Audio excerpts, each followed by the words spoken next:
Apabila Tuhan Allahmu sudah melenyapkan bangsa-bangsa yang negerinya diberikan kepadamu oleh Tuhan Allahmu, dan engkau sudah menduduki daerah mereka, dan diam di kota-kota dan rumah-rumah mereka, maka engkau harus menghususkan 3 kota di dalam negeri yang diberikan Tuhan Allahmu kepadamu untuk diduduki.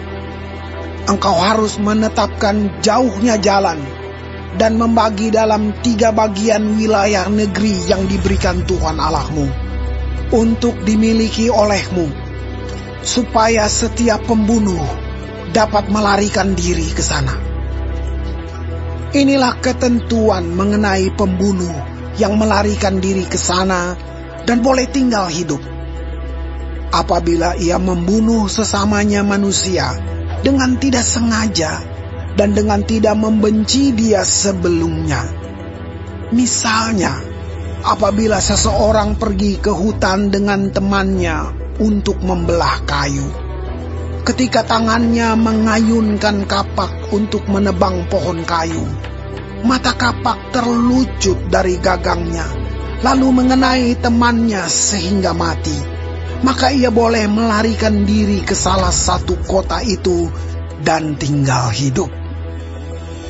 Maksudnya supaya jangan penuntut tebusan darah, sementara hatinya panas, dapat mengejar pembunuh itu.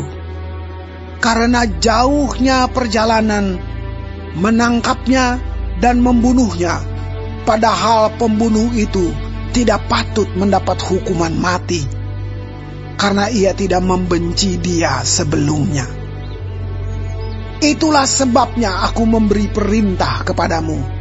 Demikian, 3 kota haruslah kau khususkan. Dan jika Tuhan Allahmu sudah meluaskan daerahmu nanti, seperti yang dijanjikannya dengan sumpah kepada nenek moyangmu, dan sudah memberikan kepadamu seluruh negeri yang dikatakannya akan diberikan kepada nenek moyangmu.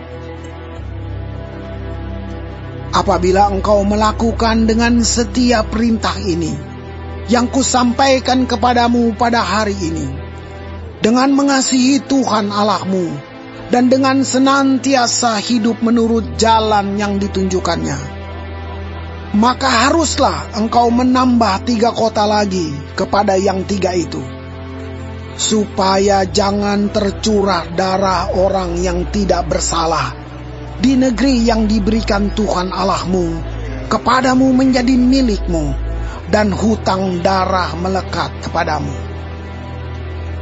Tetapi apabila seseorang membenci sesamanya manusia, dan dengan bersembunyi menantikan dia, lalu bangun menyerang dan memukul dia sehingga mati, kemudian melarikan diri ke salah satu kota itu, maka haruslah para tua-tua kotanya menyuruh mengambil dia dari sana dan menyerahkan dia kepada penuntut tebusan darah, supaya ia mati dibunuh.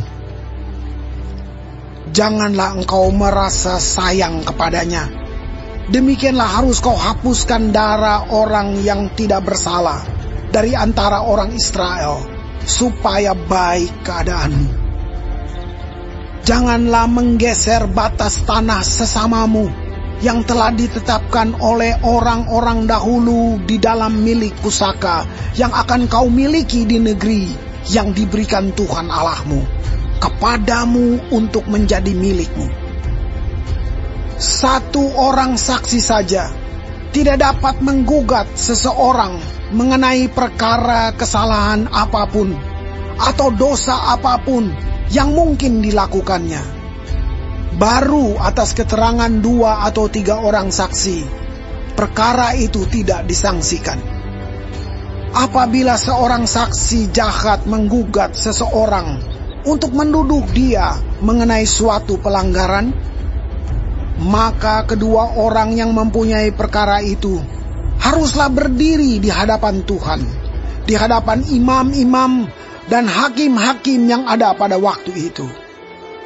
Maka hakim-hakim itu harus memeriksanya baik-baik, dan apabila ternyata bahwa saksi itu seorang saksi dusta, dan bahwa ia telah memberi tuduhan dusta terhadap saudaranya, maka kamu harus memperlakukannya sebagaimana ia bermaksud memperlakukan saudaranya. Demikianlah harus kau hapuskan yang jahat itu dari tengah-tengahmu. Maka orang-orang lain akan mendengar dan menjadi takut, sehingga mereka tidak akan melakukan lagi perbuatan jahat seperti itu di tengah-tengahmu. Janganlah engkau merasa sayang kepadanya, sebab berlaku nyawa ganti nyawa, mata ganti mata, gigi ganti gigi, tangan ganti tangan, kaki ganti kaki.